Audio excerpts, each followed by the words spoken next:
Mr. Stokes, I'm going to make you sit down unless you ask him a question. I don't want to hear any more testimony from you from the podium. Because some of the instructions that are already in the computer or the tablet probably don't apply, and there'll probably be some that we want to add in. So we're going to go through these together so that when we're all done, we agree those are the final instructions that go to the jury. You're testifying. You're testifying. You're going to read something out of the report. This witness is up here to answer your question. Didn't ask him the question. What's that report got to do with his interaction with you? It's not his report. I mistakenly said that this report was created 11/20/24, and he, Mr. Officer, brought to my attention that the date and time of the report is on the front page there, and it says 8/31/2024. You agree that that was around the time of the report was written? That's the time that the incident occurred. It's, yeah, because it says report date and time. Occurrence date and time. They're identical. Yes, sir, the reported time when this started and the occurrence time. So how this works is sometimes a crime can be reported that happened last week. So we're reporting it on today's date, but the crime occurred the week previous. So that's why it's written that way. Sometimes it can be the same, sometimes it can be different.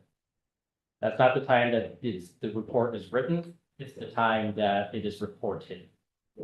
The way this has specific boxes, it says occurrence date and time. 8/31/2024 at the hour of 10 p.m. 10:45, yeah. 10:45 p.m. Yes. So this is a report, a police report, Yes, sir. okay? If you guys put this information that Well, I'm going to object to this line of questioning for the reason of lack of foundation with respect to Mr. Stokes' question. It's okay, because we're going to explain. These are police reports that are police reports forms.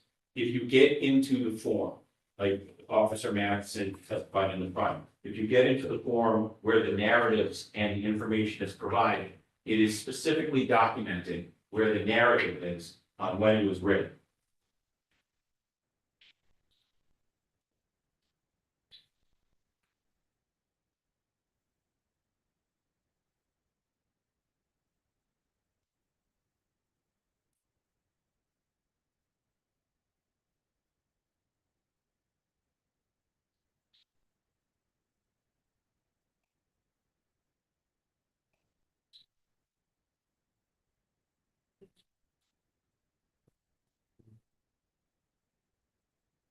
Your Honor, so my objection is lack of foundation with respect to any insinuation that actual times and dates.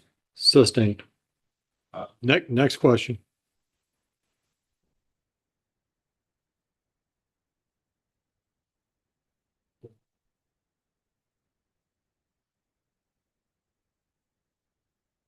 okay. We'll move on for that because at best we said it's arbitrary, but it's I don't know. Just move on. You don't have to explain why you're moving on.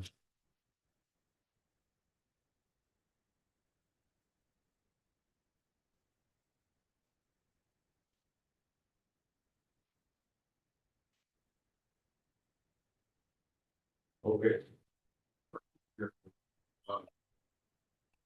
We had Huron Valley ambulance the employees Mr. Coley Homeworks and Laura Steve.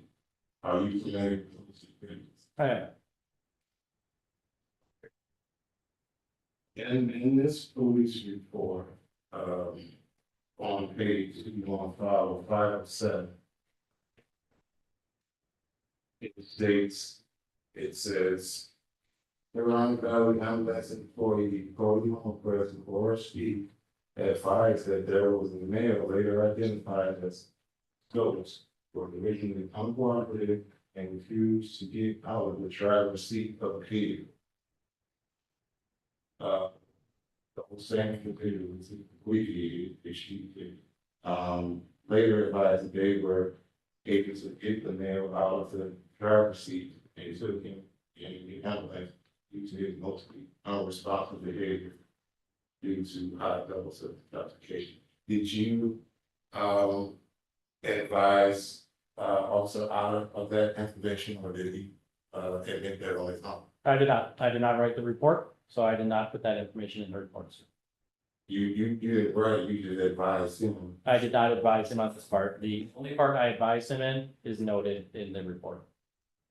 What can you state for the record, what part you were involved? The passengers heading on the same page, page 5 of 7. Okay, so you have video footage of your interaction with me at the hospital, Yes, sir. right? Yes, sir. All of this video is part of the investigation, correct? Yes, sir. And it is not only your duty, but to be fair, you want to submit everything, and you want to record, you want to gather as much evidence as possible, correct? Always, sir. Okay, so where's the video of you handling on this support? I am not aware of it, sir.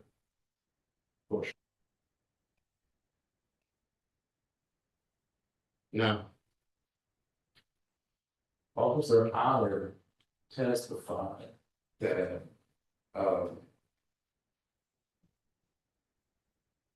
after the initial encounter, he received additional information.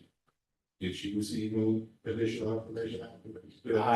I don't know what information you're talking about, so you'd have to refresh my memory. I'm just asking you personally, did you receive any additional information after the initial? So I deal with case after case after case every night. I cannot specifically recall any details of yours coming up afterwards. Fair enough. Fair enough. Even Greco was kind enough to point out in here what date and time this record. We did this source that said jury on the date and time was 9/1/2024 at 12:25 a.m. So that's pretty much shortly after, because Okay, Q&A. You got a witness, it's Q&A. Q&A. so the date and time for this report, it was written at 9/1/2024 at 12:25 a.m. So that's the next day. It was late anyway. Q&A, Mr. Stokes, you testify. Q&A.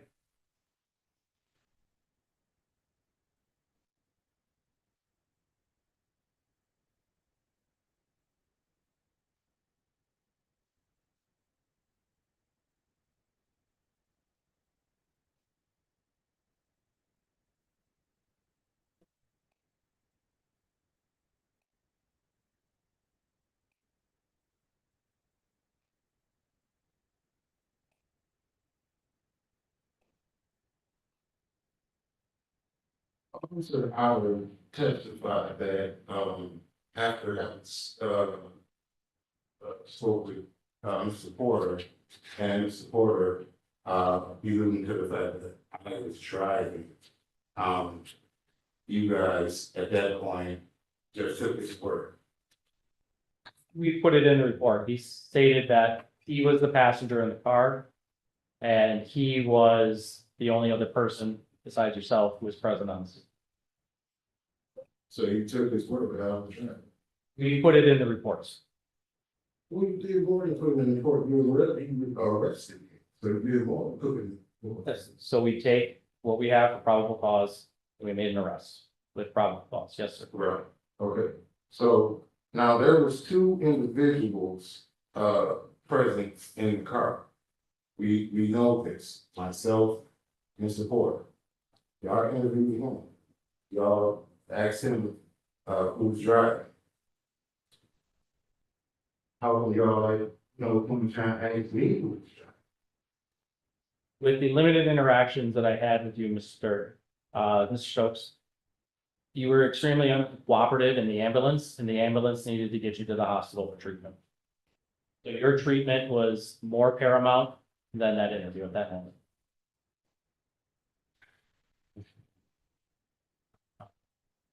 So my treatment, I applaud you for, Okay, Q and A. Last time I'm gonna tell you, Mr. Stokes. just decided to arrest me. Mr. Stokes, I'm gonna make you sit down unless you ask him a question. I don't want to hear any more testimony from you from the podium.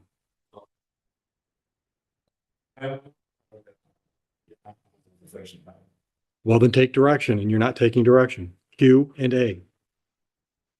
So just to go back.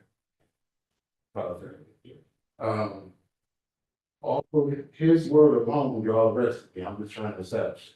Off of his word alone, y'all arrested me. We had a witness who was willing to speak with us and someone who was uncooperative. So based on the information we had at hand, we made the call that we had probable cause to make an arrest. But y'all proceeded with that arrest.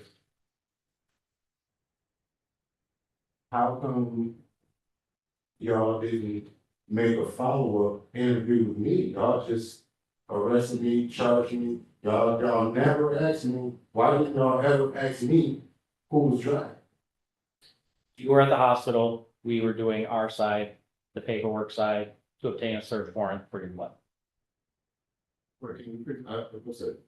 We were doing our paperwork after we established probable cause to make an arrest. Mhm. And then we went to the station to do our paperwork in order to obtain a search warrant.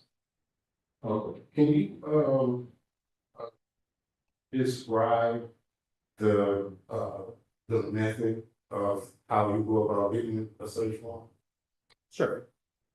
Essentially, what we do is we gather our probable cause. We present that information to a judge. The judge gets it via email through a form that is made for us by the Romulus Police Department. We fill in the answers to the questions on that form, and then we send that to the judge to review. And then if the judge approves, the judge sends that search warrant back to us signed through email, and then we have a search warrant. So do you recall what you put in that report that you submitted to the judge who signed the search warrant? I did not do the search warrant, sir. I did not author the search warrant. You didn't know. I did not author the search warrant. You didn't know. Are you aware who did? I am. Officer Otter. I'm sorry. Okay. Yes, Okay. But you were the one who think that it's me. correct. Okay.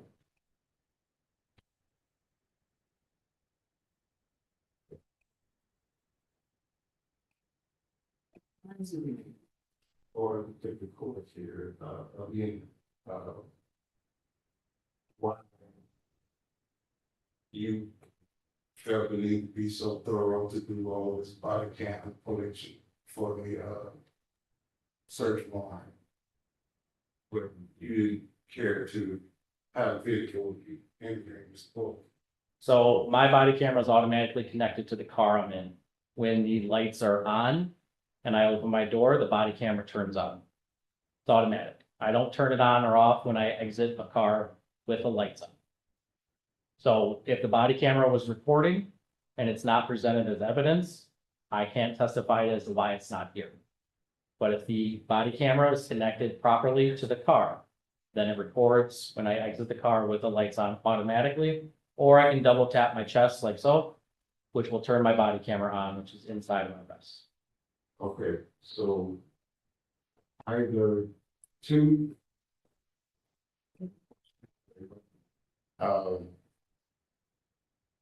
Would you say that you, first of all, wait, let me back up.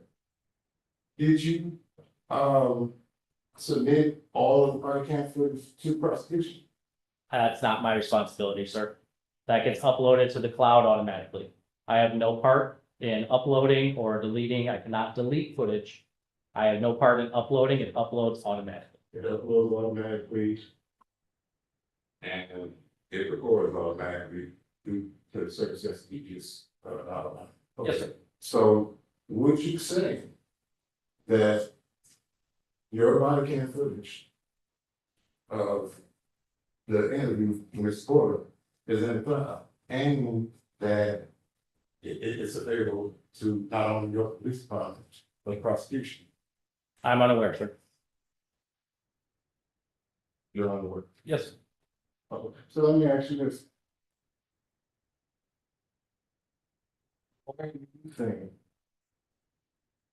all of this footage exists as evidence in this case? And your body cam footage in this report, is that part, it's really an opinion question. Mr. Stokes, I don't answer opinionated questions in court. I answer fact of matter questions, okay? Well. So, I'm asking you that question. Is the fact of the matter that that footage got recorded and that footage is in the cloud? That I'm not sure of, sir. You know? Correct. You're asking questions. I'm not gonna get mad if you're asking questions. Yeah. Mr. Greco, any follow-up with this officer? Officer, Mr. Stokes seems to be intimating with his questions that he didn't get a proper opportunity to speak with you, correct? Yes, sir. Like, that's the way I heard it. We just watched the video of you, in the hospital with him, correct? Yes, sir. Reading him his chemical rights, correct? Yes, sir. Asking him questions, Yes, sir. correct? At any time during that time, did he indicate that he was not the driver of the vehicle? No, sir. At any time, did he indicate that somebody else was driving the vehicle? No, sir. Did he ever deny being, driving the vehicle that evening, as far as your interaction with him, No, sir. including what was on video at the hospital? So he would have had an opportunity, if he wanted to give his version of events, to tell you right then and there, correct? Yes. And he did not do that. Yes. Thank you. I have no further questions. Any recross, Mr. Stokes?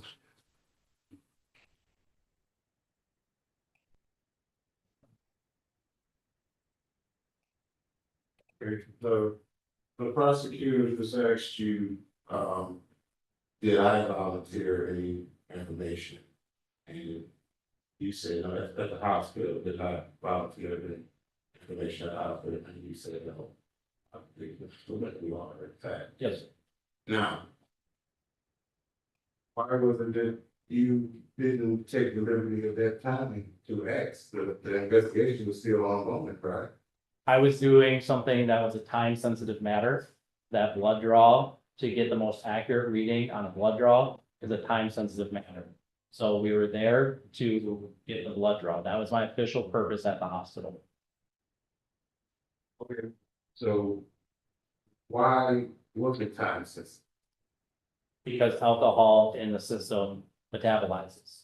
And as you get further away from the time of incident, the body metabolizes that alcohol, and the true reading of what the alcohol was in the bloodstream at the time of incident will be lower the longer you wait from the incident. It's funny you said that.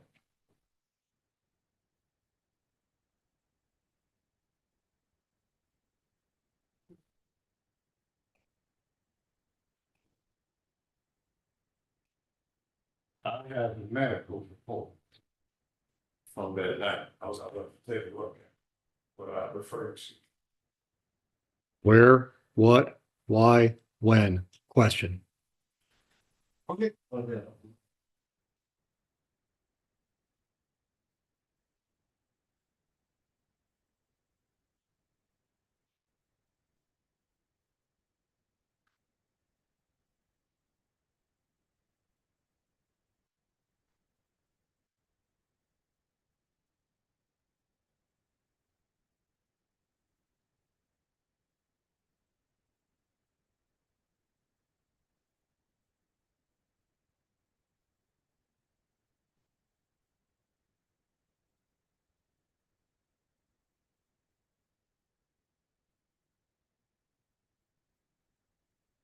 To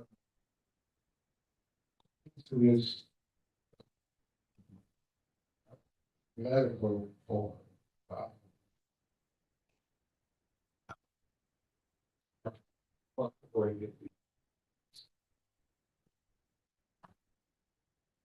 go to the Huron Valley ambulance, I arrived. You're testifying.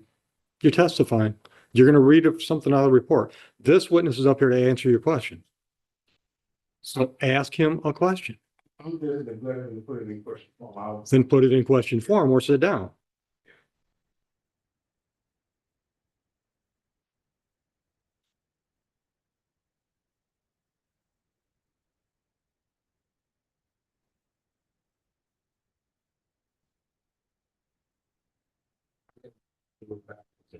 Put it in question.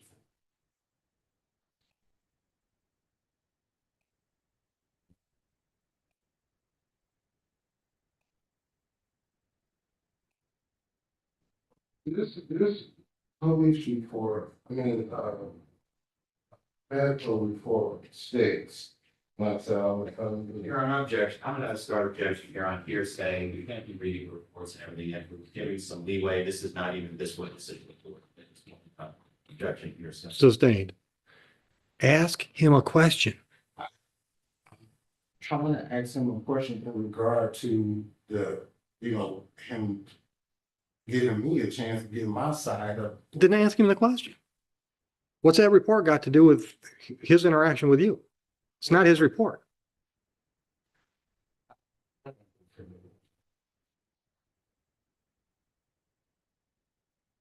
You can step down, officer. Watch your step. Did you folks talk about lunch? Did you come up with any kind of consensus? Do you want to keep working and see how it goes? I think from my earlier conversation, Mr. Greco might have 2 more witnesses. What do you think? Because you can always change your mind. You can tell me keep working and then you can change your mind. Yeah, let's eat it. Okay? You want a break now or are you going to need a break at some point? Right now? Yeah, we can give you a break. Yeah. Jamie, give him a quick break.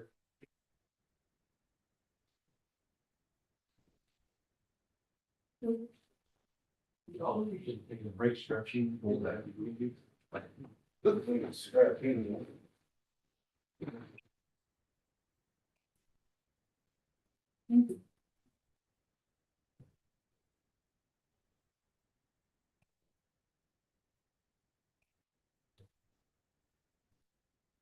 You guys can take a break if you want one.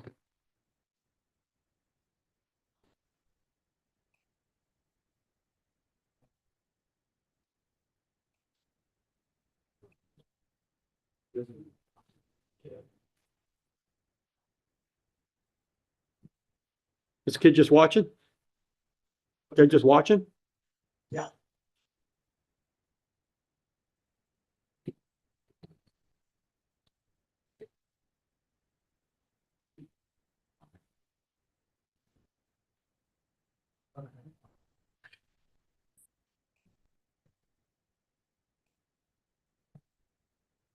Right back, Heather?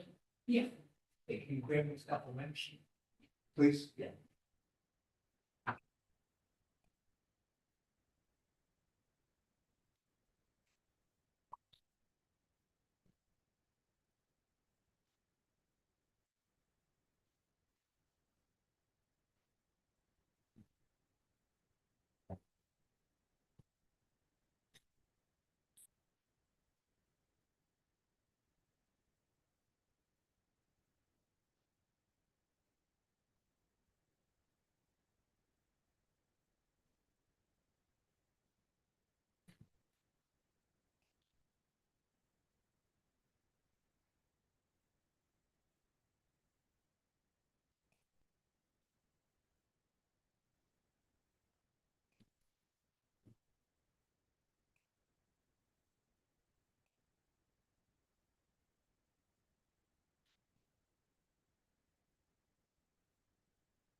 Did you? Oh, where'd she go? I thought she came back out here.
These are on the other. Oh.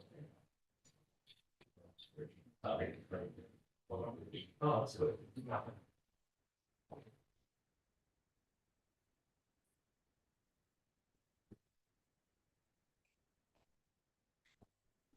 This one, Andy, I resent it to you.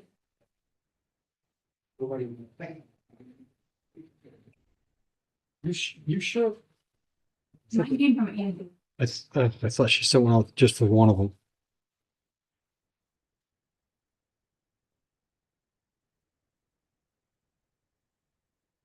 Yeah, this isn't the one. I'll have Mariah resend it.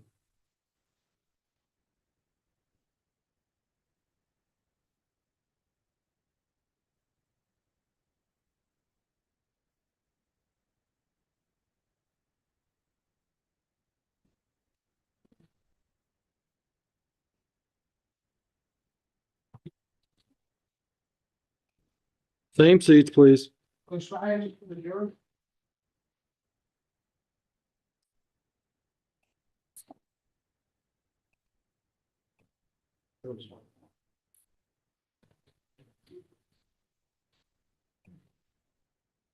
Thank you. Have a seat. Mr. Greco, next witness. Next, the prosecution called Abigail Monroe. Miss Monroe, come on up. Watch your step on the ramp right here.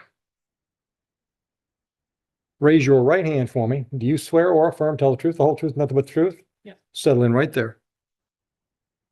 When you're ready. Monroe. Ms. Monroe, where are you, or are you currently employed? Yes. And where are you currently employed? Corwell Health. Oh, okay. What location do you currently work at? Currently, I'm at Farmington Hills. Okay. And, have you ever worked at Corwell Health Taylor? Yes.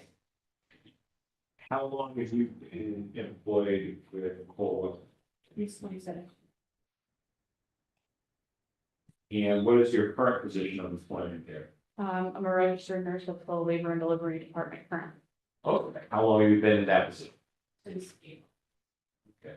Before April, what was your position at Cornwall Health? I was a registered nurse here at Cornwall Taylor How long have you been an RN?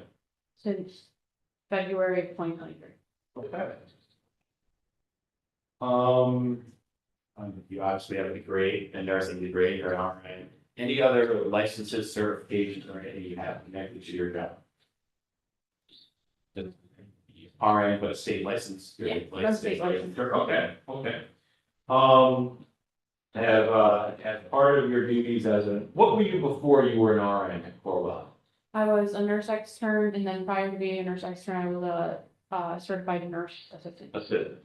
Okay, so let's see. Got it.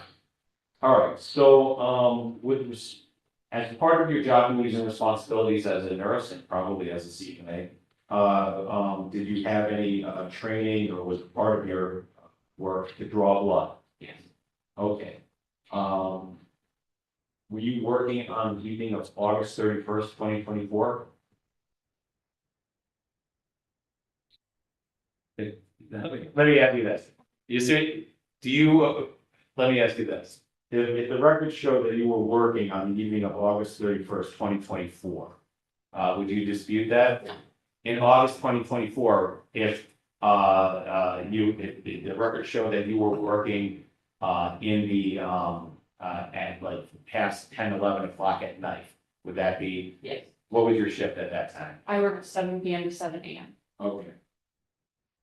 So you're not disputing that you're working on August 31st, correct? No, I'm not Okay. disputing that. All right. When you showed up this morning, I showed you, let me refresh your recollection here. When you showed up this morning, I showed you a video of a blood draw that you were involved in. That's been admitted into evidence as exhibit number 4, I believe. Was that you in the video? Yes, it was. Okay, all right. Involved in a blood draw with regard to an individual with an MSP Yeah. blood draw kit? Okay.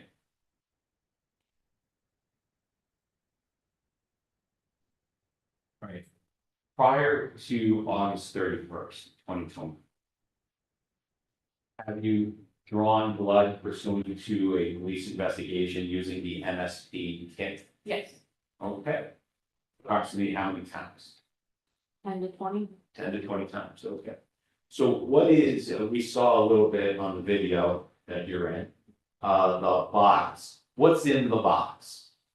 Inside the box, there's 2 vials to draw the blood. There's a non-alcoholic betadine solution to clean the patient's arm. Okay, so the non-alcoholic solution to clean the arm, that's where the, I'm saying it, but where you do the draw, Yes. correct? And it's non-alcoholic for the reason of potentially an investigation as to whether or not there's alcohol in the person's blood. Yes. Okay. So how is it that, what is the process by which some people may come here? How do you draw blood from someone? I asked the person that I'm gonna draw which arm they would prefer normally. Okay, And then I put the tourniquet on to find the vein, clean the area where the vein is at, and then use the butterfly needle to poke for the blood. okay. And the instruments used are sterile? Steroids. Okay, and they're also coming out of the box, correct? Do you recall being presented on the evening of August 31st, 2024 with a search warrant? Yeah. Draw blood? Yeah. Okay. You recall it's with regard to a person by the name of Carrie Stokes? Yes. Okay. Do you recall any issues or anything with regard to the search warrant that evening? I believe there was an issue. I don't recall what the issue was. Okay. But we did get the search warrant and I checked it over. Okay, so there was an issue with the initial search warrant and then a second search warrant. Was that, how was it given, provided to you? It was emailed to my work email and I printed it out and looked over it prior to obtaining blood. Okay, and is that part of the procedure also to match up the name on the search warrant with the patient that you have? Yes. And that night it was Carrie Stokes, correct? Yes. Okay. All right, so what happened? What do you do in this case with Mr. Stokes and this MSP kit to start from the church? So the officer brings in the kit. We take the kit, officer or myself open the kit. Most of the time it's the officer that opens the kit. I believe it was the officer that opened the kit that night.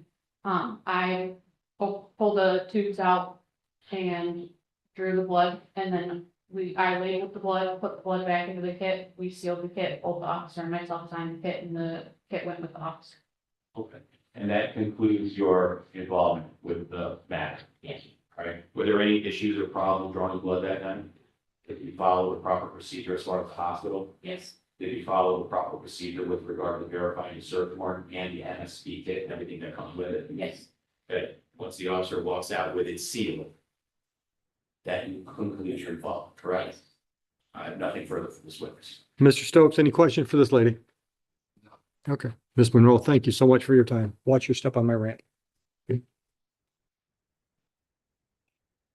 Enjoy your day, or what's left of it. Next witness is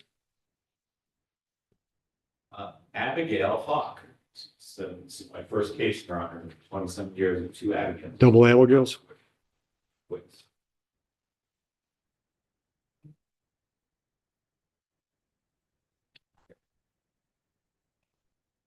Ms. Hogg, all the way up front, please.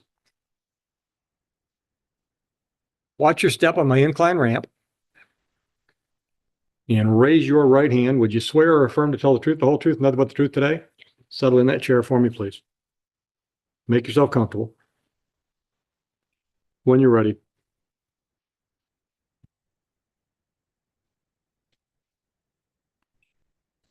Good afternoon, Ms. Hawk. Okay. All right. Are you currently employed? Yes, I am. And where are you currently employed? The Michigan State Police Forensic Science Lab. Okay. And what is your position? I'm a forensic scientist in the toxicology. Okay. And what are the responsibilities of your position at the state forensic lab? I analyze biological specimens like blood and urine for the presence or absence of drugs. Can you describe your education, for the hearing?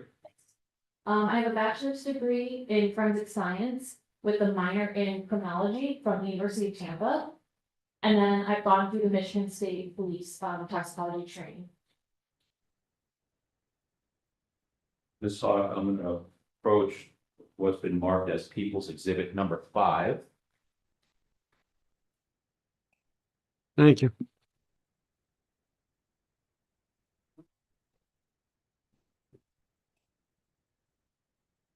I'd like you to take a look at this document. Do you recognize this document?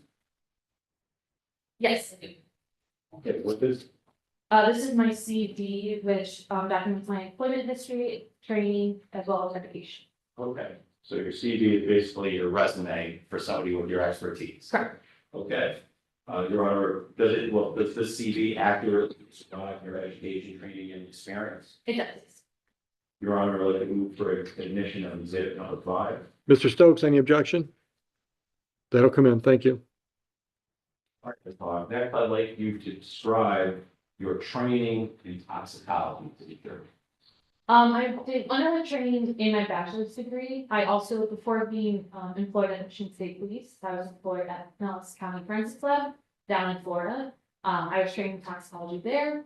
Once I moved to Michigan State, I gone through their training, and that included practical examinations, written examinations, as well as oral examinations, and you have to pass all of those before you can start testing cases. I also do take part in continuing education every year. And so did you pass the examinations as part of your training by the Michigan State Police? I did, yes. And since completion of your training, have you tested blood or alcohol and drugs? Yes. Approximately, well, and I forget, how long have you been employed with the Michigan State Police? The Michigan State Police, 1 year and 3 months. In the year and 3 months, you had an opportunity to test blood. Approximately how many times? About 2,100. 2,100? Correct. Have you testified in court before as forensic scientist? I got this. And approximately how many times have you testified in court? 2 other times. And both those times were you qualified as certified board? I was, yes. Your Honor, at this point in time, based upon the CV, the education training, and the testimony, we are making a motion to qualify Ms. Hawk as expert in the area of forensic science, specifically in the area of analyzing blood for presence of alcohol and drugs under Michigan Rule of Evidence 702. Mr. Stokes, any objection? So qualified. Did you test a blood sample in this case regarding the defendant Terry Stokes? I did, yes. How was it received in the crime lab? It was received by first class mail. Is that the normal way that it is provided to the lab? Yes, it's, Okay, we had some testimony with regard to the police officers about seizure on our end, and they put it in the mail and you guys received it. correct. Okay. Once it is received by the lab, please describe the protocol governing the reception and documentation of this evidence. Once it's received into a lab, one of the forensic technicians will receive that kit. They open one of the kits at a time. At this time, it's assigned a unique laboratory number that only this kit will have. The technician opens the kit and documents what's in it. Usually that is 2 blood tubes and the submission form, which we call our MS-3. That just has the information, the defendant's name, the subject's name, and then the case agent's information. That's inserted into our laboratory management system, and then gets put into a refrigeration until it's ready to test it. So obviously you were subpoenaed to appear here in this case, so I assume that you looked over your report and you worked with regard to here. Was the protocol, as far as you're aware, followed in this case with Yes. regard to this sample? Yes, please. Any irregularity with the evidence in this matter? No. Now, what method does your laboratory use to determine the presence and amount of alcohol in a blood sample, a person's blood? We use instrumentation called gas chromatography with the flame ionization detector, also known as GCFID. Is there a protocol that is used for this method that you guys use to test for alcohol in the blood? Yes, there is. What is it? Or why is, first of all, why is there? We have a protocol to ensure that all of the scientists are doing the same thing to ensure accurate results. Was the protocol followed in this case? It was, yes.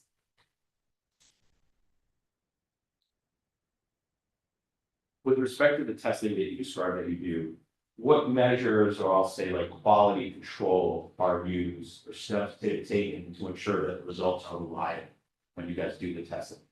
To begin with, we do something called a tube check.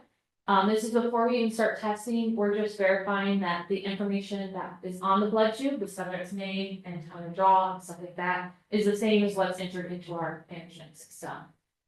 We also have calibrators and controls that we run with our samples. These are to ensure that everything's working properly. So those calibrators teach the instrument what certain concentrations look like, and then our controls will test that throughout the run. We also run negative samples, so these are things that have no alcohol in them, and that's to ensure that there's no contamination at any point. We also do what's called a sequence check. This is when another scientist or technician comes in and makes sure that the case is being run at the right time. And then once our sample is actually done, our supervisors will check those calibrators and controls to double check, and then our report is also reviewed again by a competent scientist. Were all of the instruments in working condition for this case? Yes, they were. And the quality control steps were reliable and accurate? Yes. How many tests did you perform on this specific blood sample from Mr. Stokes? So we take the blood sample and we take the blood tube we take 2 samples from. Those 2 samples are then ran on 2 different instruments, and that leads us to have 4 results. And did you obtain results after testing the blood sample in this case? I did this. Did you prepare a report? I did. And you was been marked as 5, segments. 5, I think. It was received. Okay. Oh. Thanks, Heather. And you was been marked as People's Exhibit number 6.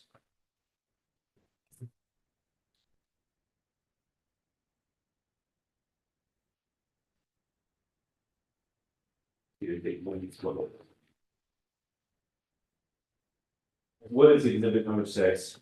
This is a lab report that I wrote. Does your signature appear at the bottom of the report? It does, yes. And what does your signature on this report signify? That I analyzed the data and then I wrote this report. All right, on this report, I know you indicated you did 2 tests, 4 results, right? But there's only, and we're gonna get to it, 1 result here on the test. Why is that? We take an average of those 4 results, and that is the result that is reported out. Okay, so there can be a slight discrepancy and the average is the best available. Correct. Okay. And what is the result listed on your report? 0.214 grams of alcohol per 100 milliliters of blood. At this point, we'd like to move for admission of exhibit number 6. Mr. Stokes, any objection? That'll come in, thank you. Ms. Hawk, do you know what the legal limit for alcohol in the state of Michigan is for operating a motor vehicle? Yes, What is that? 0.080 grams of alcohol per 100 milliliters of blood. And the result in your test is much higher. Correct. Do you know what the enhanced IDHD level is, the super drunk level is for in the state of Michigan for operating a motor vehicle? Yes, What is it? that is greater than 0.170 grams of alcohol per 100 milliliters of blood.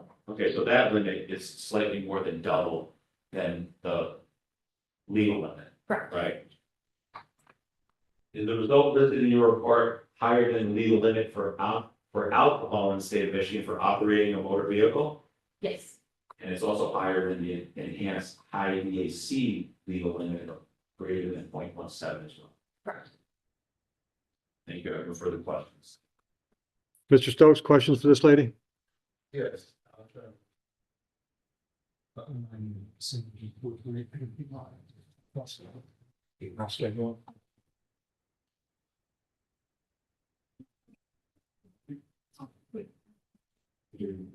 I think it's just.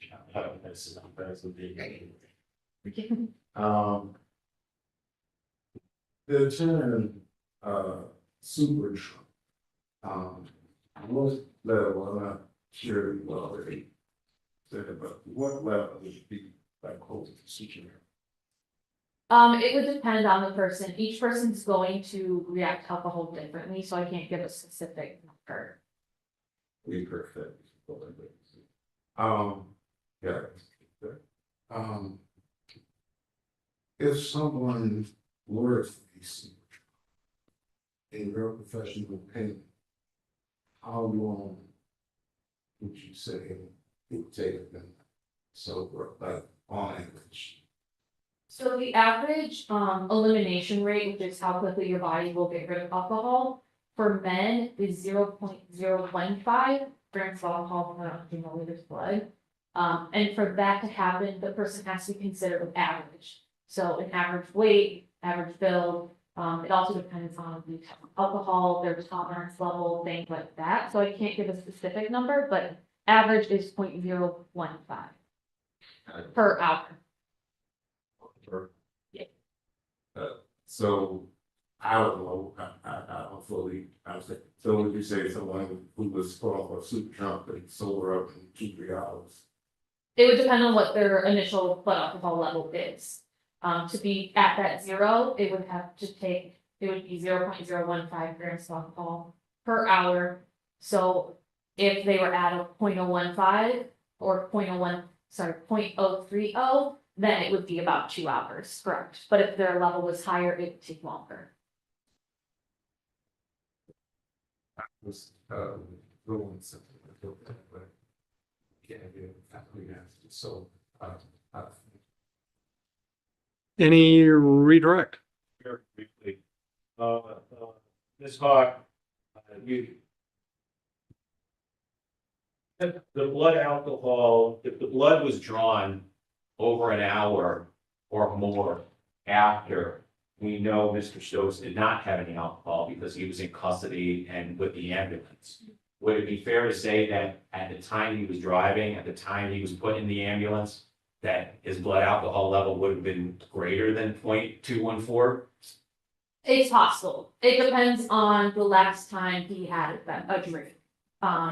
Because depending on when he stopped drinking will depend on when the absorption of that alcohol would stop in the body. Okay, so you're saying if he consumed just before the accident, I know you aren't here for testimony, but if he consumed before the accident, it could go up because it's being absorbed post-accident because he just ingested it. Correct, If it was before that, it's already been absorbed in the system, then it would start to go down.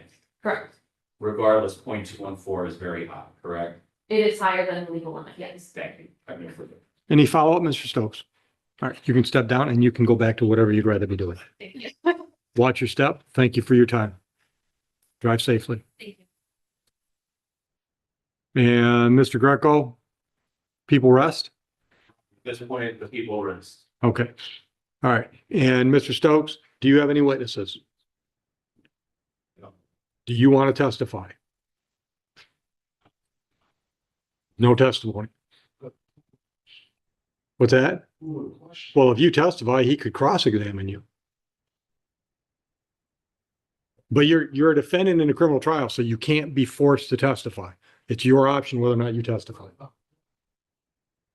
Okay. All right, so procedurally, the way this works is we kick you out. We're gonna have conversation and come up with the final set of jury instructions. That usually takes us 15, 20. As soon as we do that, Heather's doing it live time, so it's updating into your tablets. All right. Then I'll bring you back out here. We'll do closing arguments, and then I send you back to make the decision. So are you all right to take a break now? I'll get you back when I'm ready for final instructions. You're good to keep going? Okay, all right. Then Jamie will take you back out. Officer Garcia will take you back into the jury room.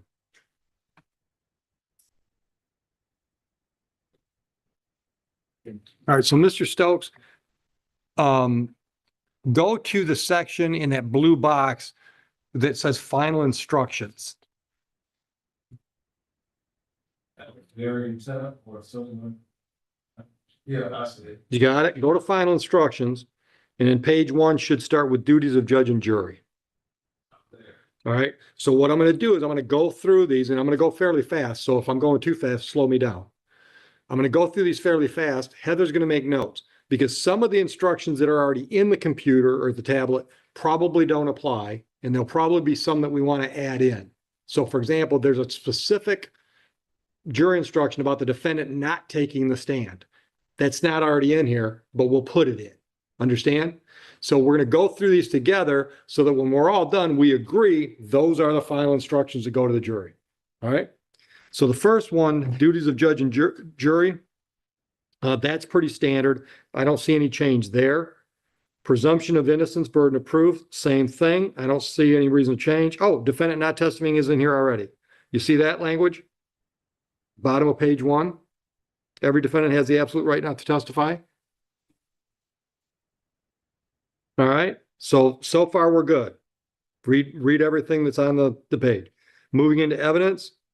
1, 2, 3.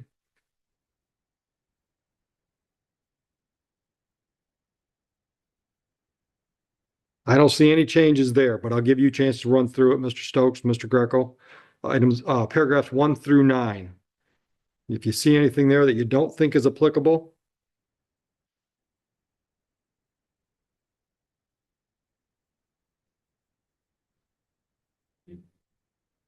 It's all fine.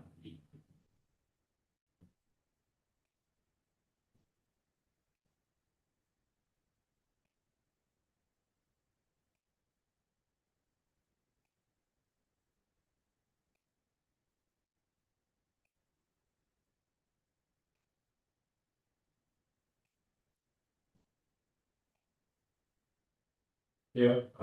You're okay with those? All right, moving on. Witness credibility, page 3. 1, 2, 3. All those subheadings under 3 and 4, I think those are all pretty standard. 5, pretty standard. Read those a little bit, see if you have any issues.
We all right with witness credibility, paragraphs 1 through 5?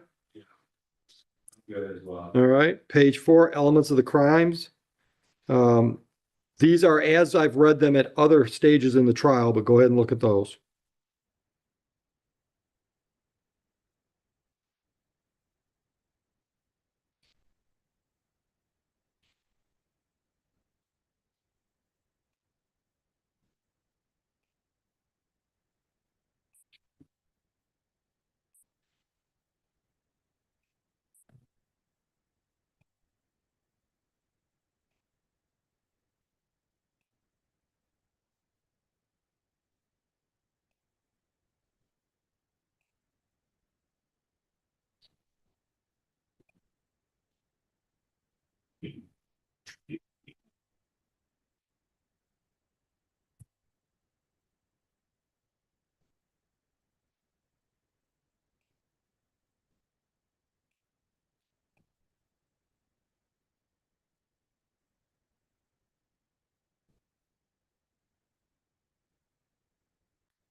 You okay with the elements?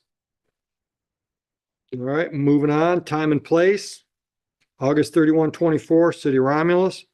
Deliberations and verdict. Pretty standard stuff. Actually, I'm okay with everything as for the rest of the page, but go ahead and look at it.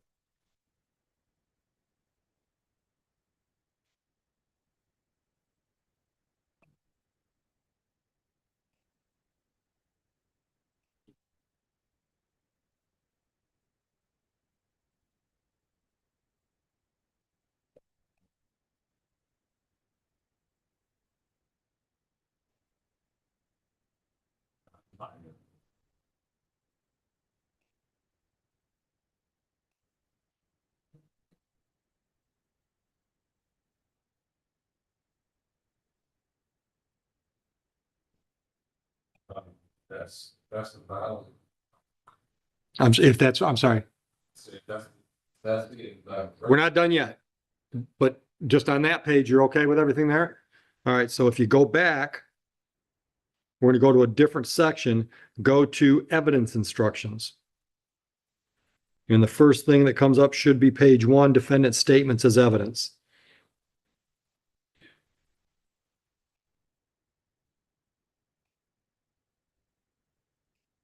I'm not sure that's appropriate, Mr. Greco, because I don't know that there was any testimony about statements that Mr.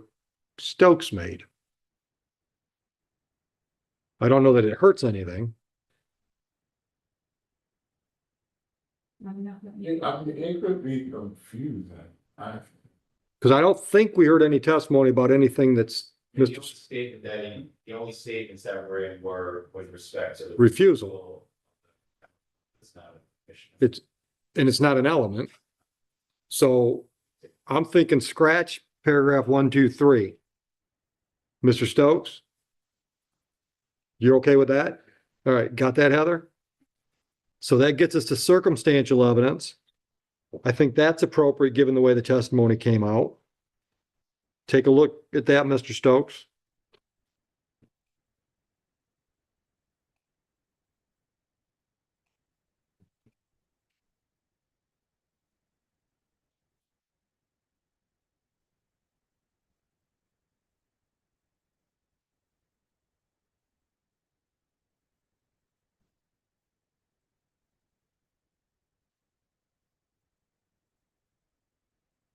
Actually, I'm not sure if that applies. Now that I think about the testimony, Yeah. I guess if for nothing else, the contents of the vehicle are circumstantial evidence. There was no direct testimony about. Yeah. Yeah, I think so. I think so. Mr. Stokes? And I'm sorry if you're not done reading. No, just let me make sure you get through it and then let me know you're done reading.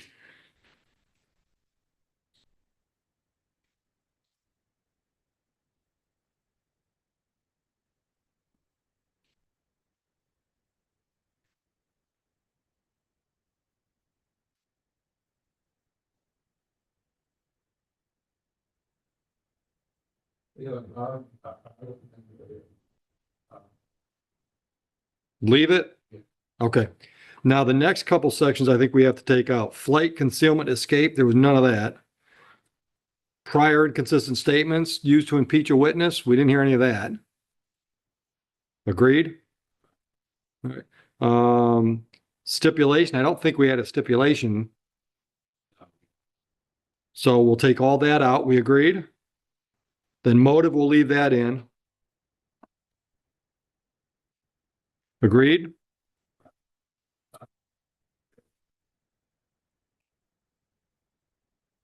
What's your objection?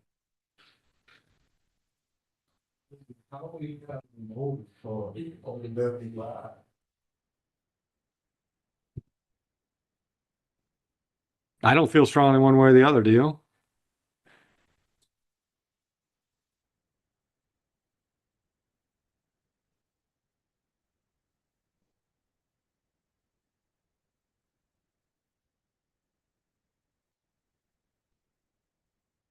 So you took step on. I took everything out except one. There was no discussion. I can find a motive coming in. I'm sorry? I find a motive coming out. Scratch it. Right. So is there anything left on that page? There is only circumstantial. Circumstantial. Okay. All right. Go back to the index again, and we're going to look at witness instructions.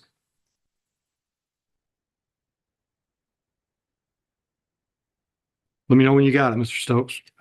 All right. Witness impeachment by prior conviction. There was no testimony of any of that. Number of witnesses. I always like to use that if there's more than one witness in a case. Even if there wasn't any witnesses presented by the defense, I just think it's, but once again, I don't feel strongly about it. Anybody have any feelings on that one? I'm fine with staying in. Mr. Stokes? All right. Witness who's been interviewed by a lawyer. I think we got to scratch that because there was no testimony that anybody got interviewed ahead of time.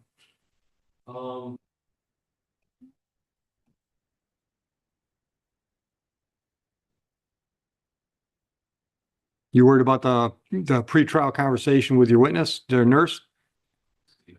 All right, Mr. Stokes, any objections?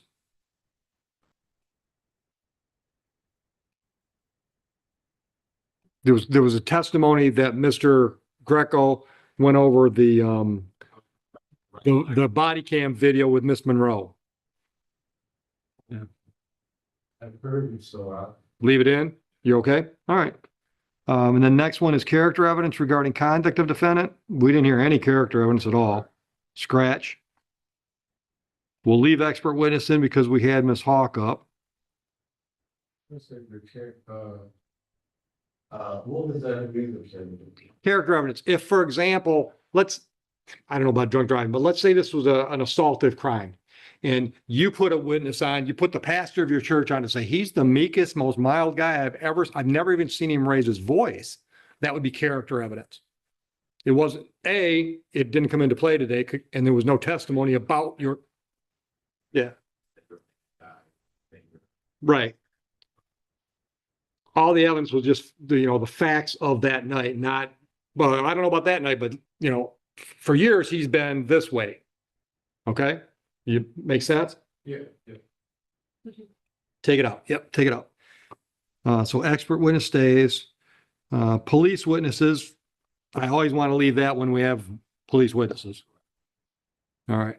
So what we'll do, Heather What I'm gonna ask you guys to do is just turn off your tablet, right? Turn it off Yeah. and restart it, and that will update, so all those changes we just agreed on should happen immediately. You go to the other ones, I have people, do the verdict sheet. Yeah. Oh, I don't have to really turn the tablet off, just get out of the page, right? You know, Yeah. we re-enter the page. I got you. Yeah. Okay.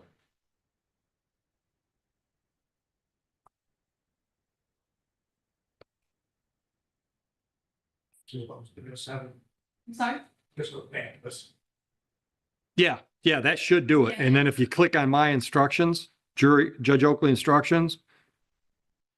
And then I always check in like evidence instructions just to see if it picked up. So Dave, I'm gonna go do the verdict sheet. Dave, did you send me? I'm gonna walk you through, Mr. Stokes. I just want to send me. Yeah. Thank you, Bill. Did you get it, Mr. Stokes? Hello, Tracy. That's what people are saying.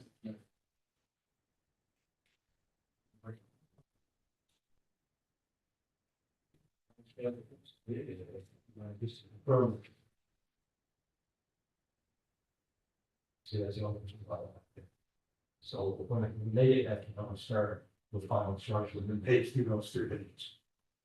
Or 3 screens, I should say.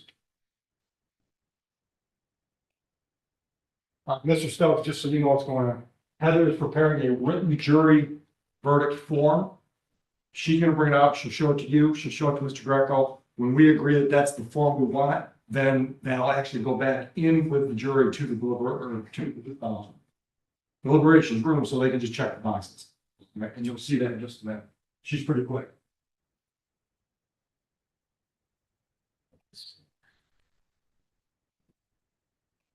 Okay. I'll let you know.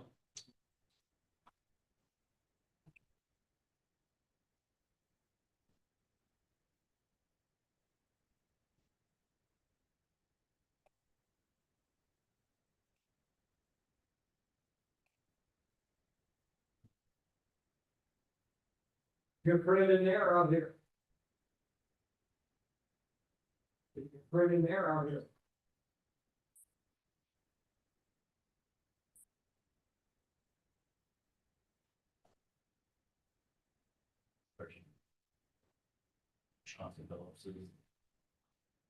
So he was at all, right, percent. Coach. He is not the rest.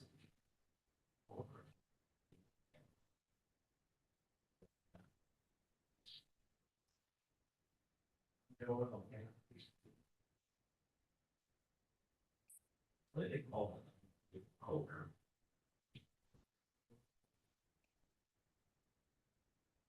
Stop.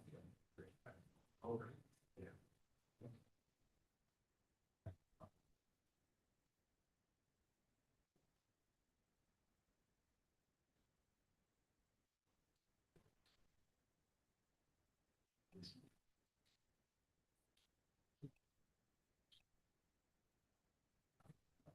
They wrote there, but then there's something.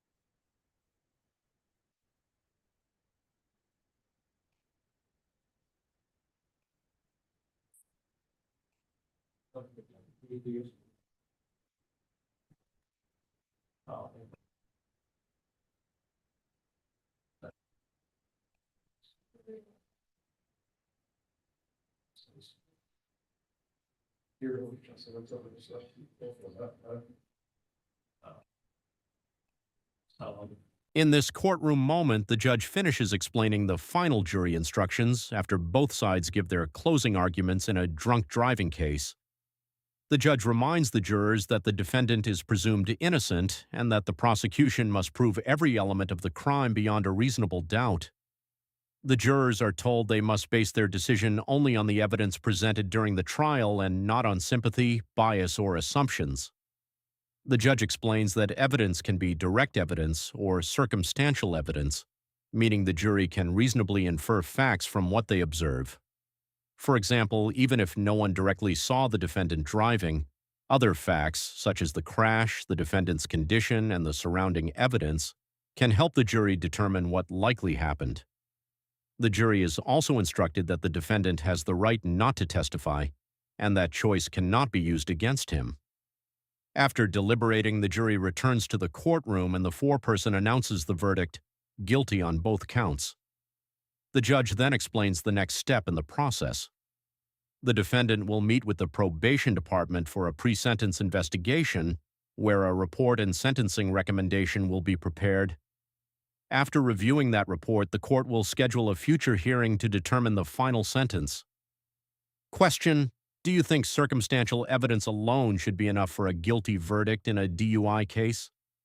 If you enjoy real courtroom cases like this, like the video and subscribe for more courtroom moments,